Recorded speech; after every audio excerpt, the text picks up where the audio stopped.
People need dramatic examples to shake them out of apathy, and I can't do that as Bruce Wayne.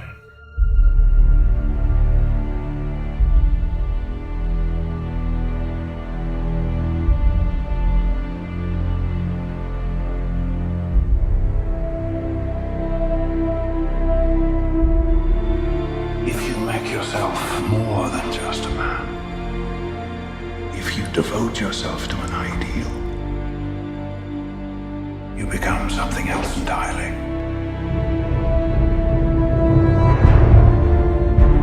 Legend, Mr. Wayne. You really started something. Red cops running scared, hope on the streets. You've changed things. Forever. There's no going back. The idea was to be a symbol. Batman can be anybody.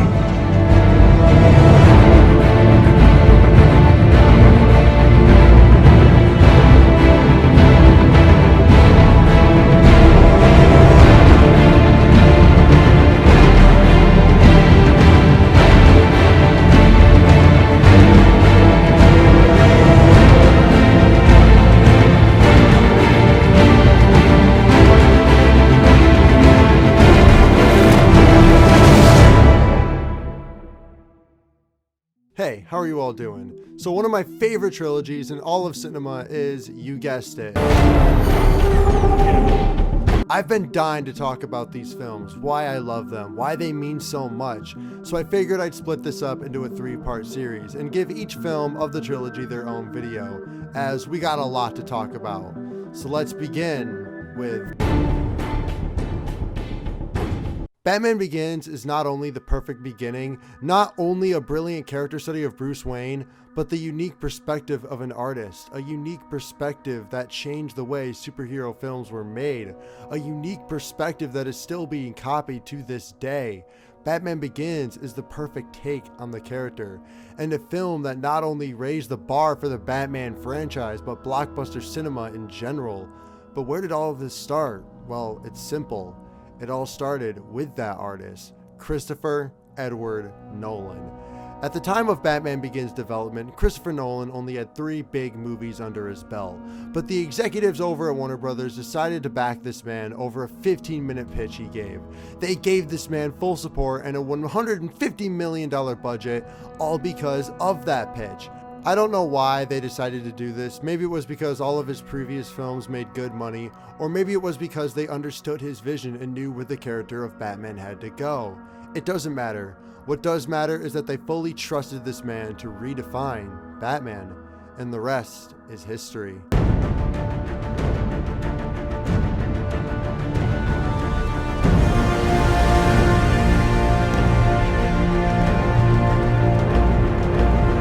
Look, there will be no hot takes in this video, no excessive ranting.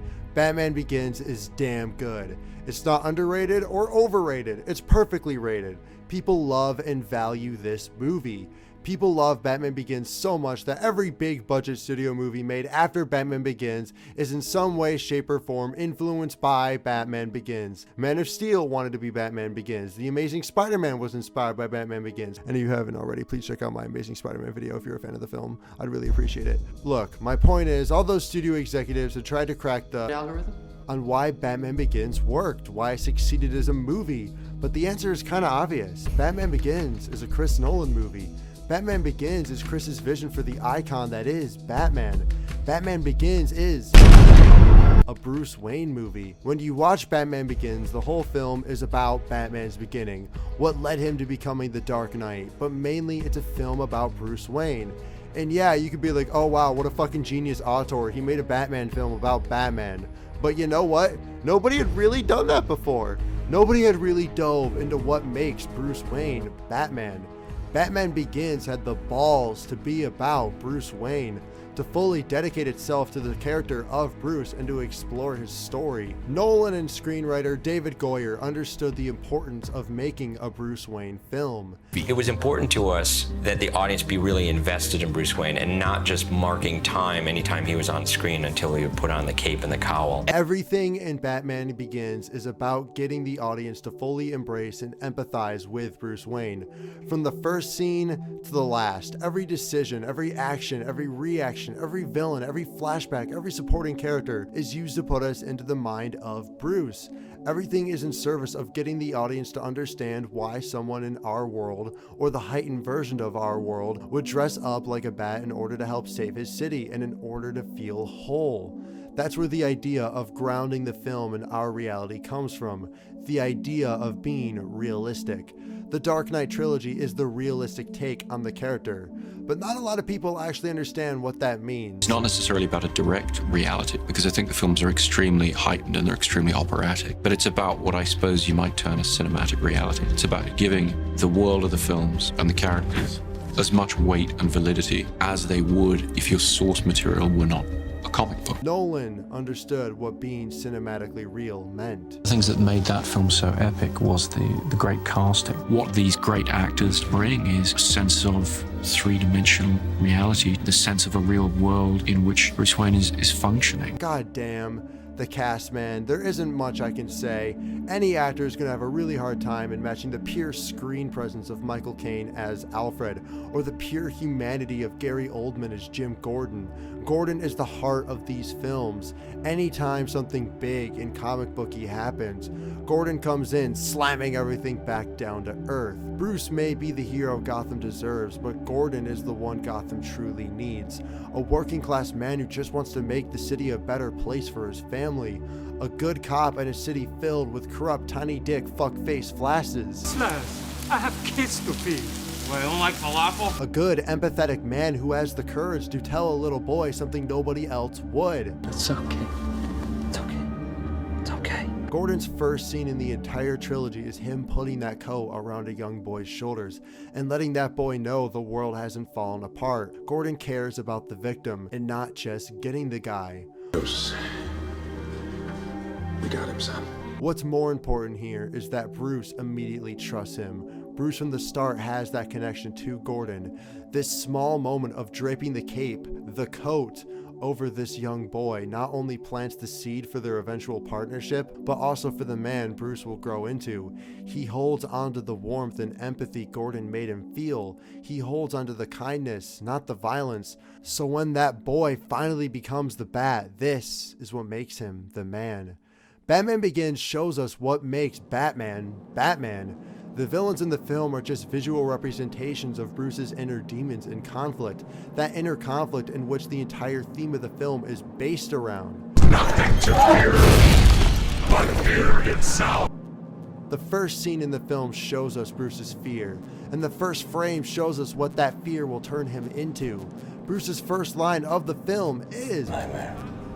Everything that comes after is that boy growing up and learning how to overcome that fear, learning to embrace it, learning to overcome that experience which gave him the ultimate trauma. Wallace, Joey, my best. This is by far my most favorite on-screen Wayne death. This iteration feels the most human to me. If a mugger had a gun to you and your family, you would give them everything you had.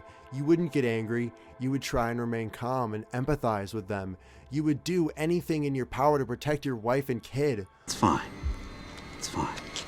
Take it and go. But the thing is, Joe Chill is the one who was afraid, the one struck with fear, and that fear causes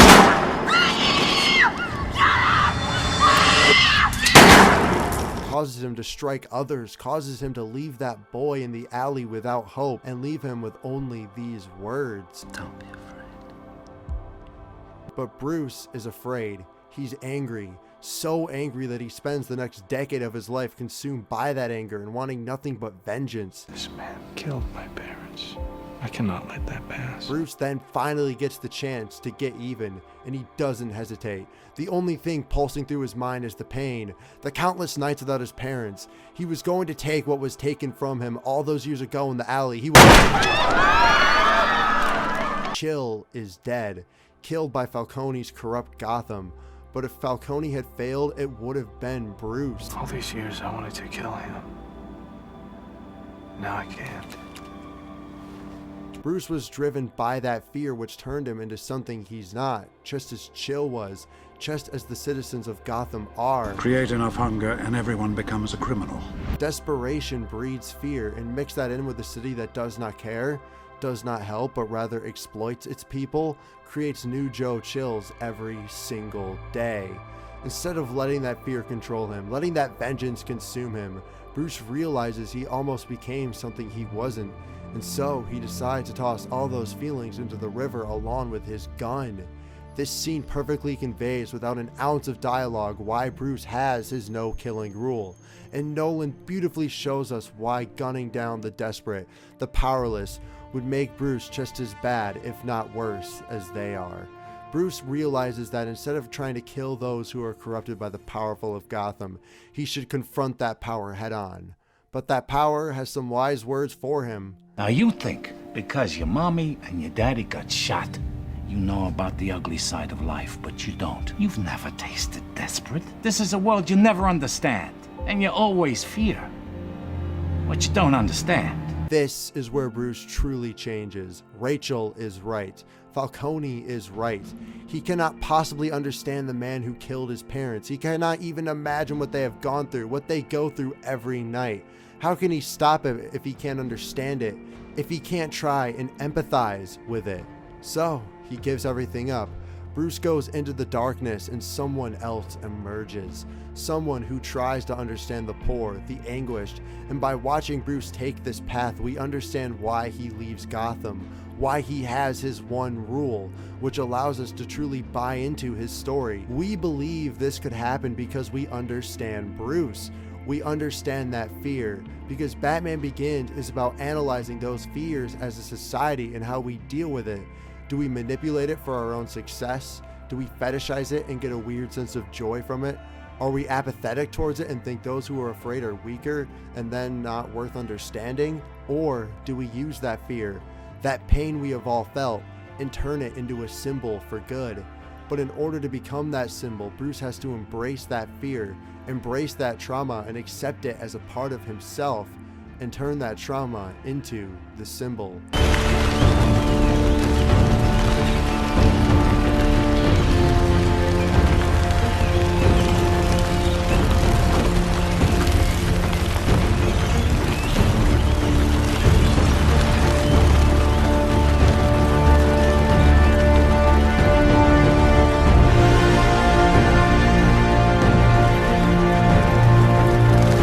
Everything then comes to a head. All the build-up, all the character development and journey Bruce has been on has all been leading to this moment.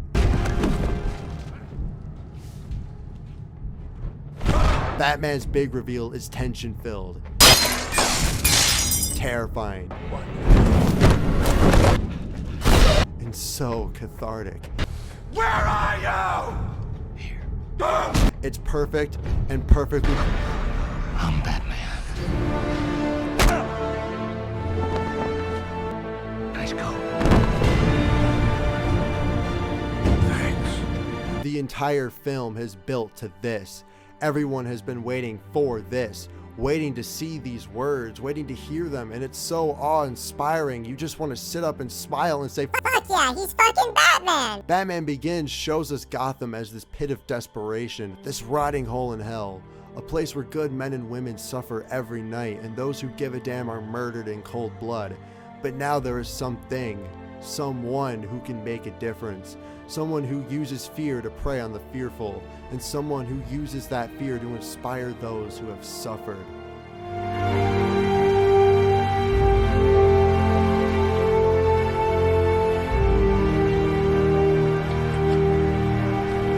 Cutting down.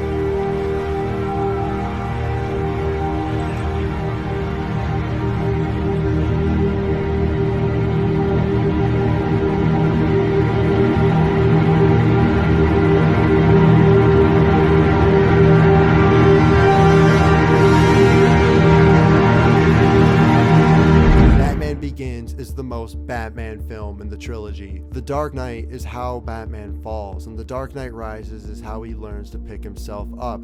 But Batman Begins is very much Nolan's comic book film, and his only comic book movie. Batman Begins is very much a hero's journey. It's an origin story, it's an origin myth, and so it has a sense of romanticism or theatricality that embraces that story more. The Dark Knight is a crime epic, and The Dark Knight Rises is a war epic, whereas Begins, Nolan fully embraces the genre that comes with being a superhero. Gotham truly feels like Gotham. It's hell and ripped straight out of the comic book. The town that's been.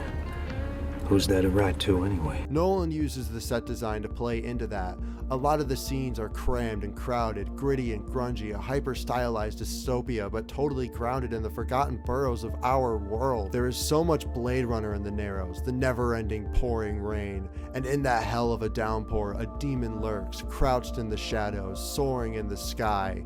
Batman is scary. The suit is big, intimidating, bulky, but never overly muscled. The stiffness in his movements feels like a deliberate choice. He's animal-like, an aggressive panther waiting to attack. An aggressive panther with a fuck. I gotta get me one of those. He is in a vehicle. Make it color? It's a black tank.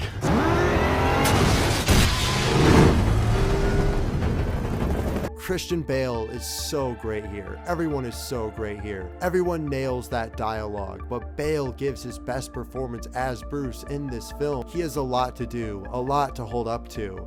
The spotlight is very much on him, and because of this, we get to see how individualized and full of variety his performance is. We see Party Bruce, Real Bruce, and of course, Batman Bruce. Bale's Batman voice in this film is wonderful and has so much range. Bruce talks to Gordon and Rachel like this. Falcone sent them to kill you. But talks to Flash like, Murder me! It's a cold whisper full of razor blades, and as the trilogy goes on, his voice becomes the aggressive snarl of an animal. Peanut butter jelly forever. I can't stand how people shit on Bale's Batman voice, saying it's cringe or whatever, because they're missing the entire point. Nolan's point and Bale's intention was to show that as the movies went on, the years went on, Batman becomes less and less of that man, and more of that animal. However, what matters here is that Bale carries this movie on his cape. You wouldn't believe that without Bale, Batman would have never been Batman, and without Nolan, Batman would have never began. Christian was the first actor I met with, actually. It was clear to me, looking into his eyes, that this is somebody who can make you believe in the possibility of somebody devoting their life to something this extreme. Nolan and his entire team are fantastic behind the camera. It's a Christopher Nolan Batman movie. That's all that needs to be said. His movies are so damn good, so filled with a unique premise, perspective, and personality, and they all make damn good money. That's a rarity, a dying breed of filmmaker that can be #1 at the box office and maintain his integrity and vision. The average shot in Batman Begins is probably about 3 seconds long, which in theory should become tiresome or headache-inducing, but Nolan so kinetically edits his films, he makes them so rhythmic that it never seems to bother me. When Nolan does hold on a shot for slightly longer than usual, we know the importance of the moment we are witnessing, how immensely grand it feels, how we feel every emotion he wants us to, every emotion the character is feeling.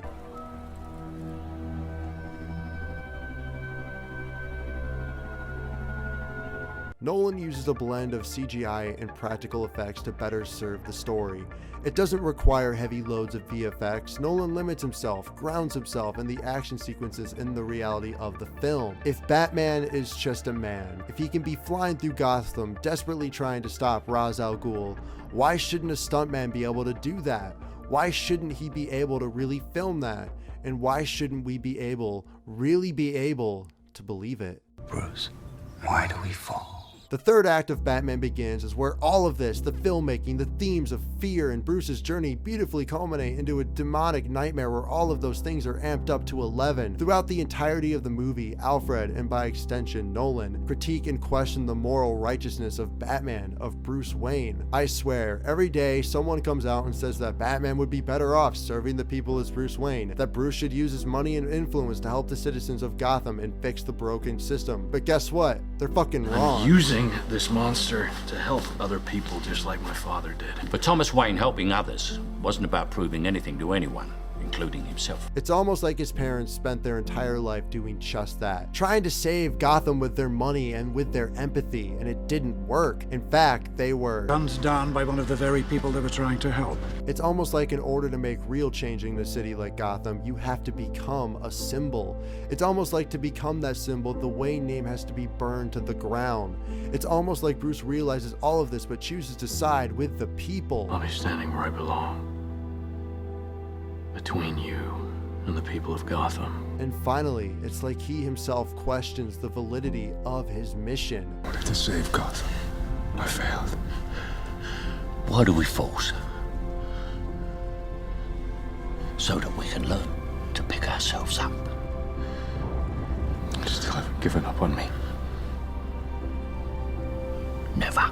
Gotham has always been hell, but that chaos, that fear was tucked away, hidden by the corrupt police and politicians in power, kept at bay by the Waynes, buried beneath the surface in the water and the pipes. But now Ra's has unleashed all that fear. Literally, he has boiled it to the surface and into the sky. The best climax can't just be a mindless threat.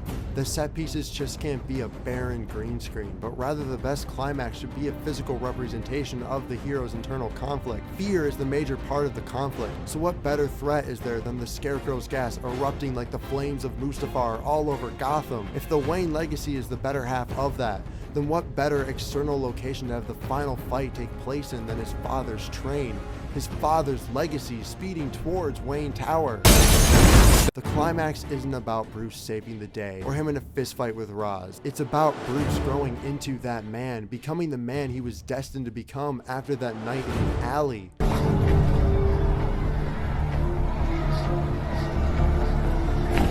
Wait! You could die. At least tell me your name.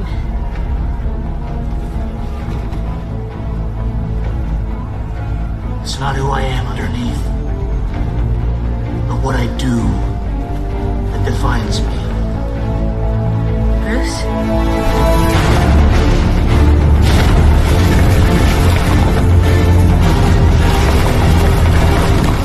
Becoming his own man and letting go of living up to his father's legacy, both of his fathers, letting that legacy crash and burn. You were just an ordinary man on a cape. That's why you couldn't fight injustice, and that's why you can't stop this train. Who said anything about stopping it? And trusting in the ordinary man, the good men, the men that Ra's neglects, the people left in Gotham who are not afraid. You never learned to mind your surroundings. And by doing that, Bruce is no longer afraid. He's no longer that scared little boy, that scared man with a gun. He is confident in his beliefs. He no longer needs to question what his father would want him to do. The Wayne legacy is more than bricks and mortar, sir. And he no longer needs the apathetic ideology of Ra's. I won't kill you, but I don't have to save you. He lets Ra's destroy himself, destroy the legacy of the League of Shadows, destroy their reign and fear. He doesn't save him.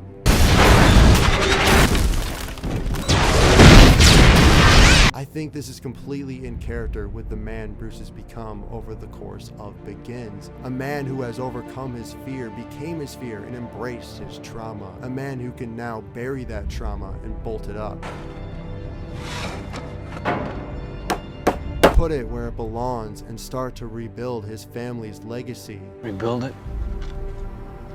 Just the way it was, brick for brick. Or maybe... just the way it was? Yeah, why? I thought this might be a good opportunity for improving the foundations. In the southeast corner. Bruce can now improve the foundations of which the legacy of Thomas and Martha Wayne lives on. Not as himself, but rather... Nice. Every action has consequences. Every choice has weight. For every Batman, there will be a Joker, but at the end of the day, Gotham needs its Dark Knight. It needs its terrifying symbol of hope. A man who has the will to stand by and protect the people, protect the city that has taken so much from him. I never said thank you. A Batman that doesn't ask for recognition or praise nor light. And you'll never have to.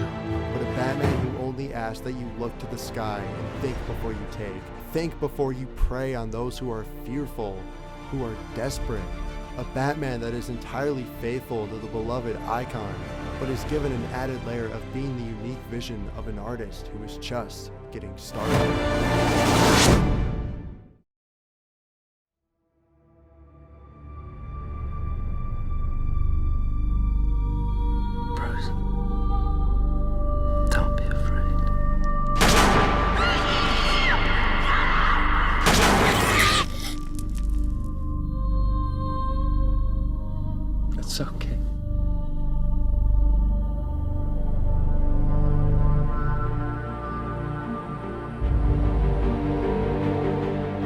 you seeking?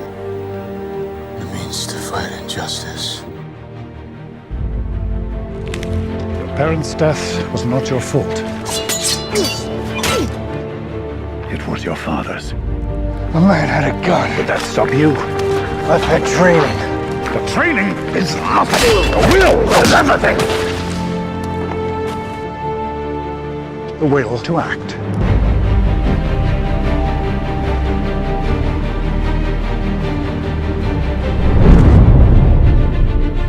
I'm going to show the people of Gotham their city doesn't belong to the criminals and the corrupt.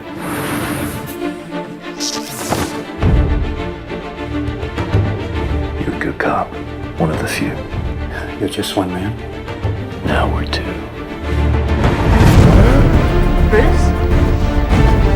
You were gone a long time.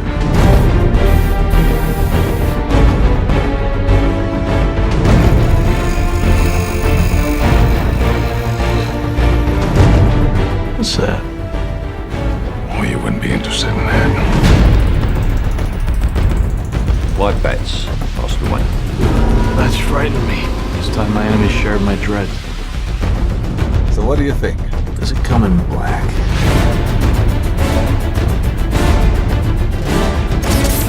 What the hell are you? I'm Batman.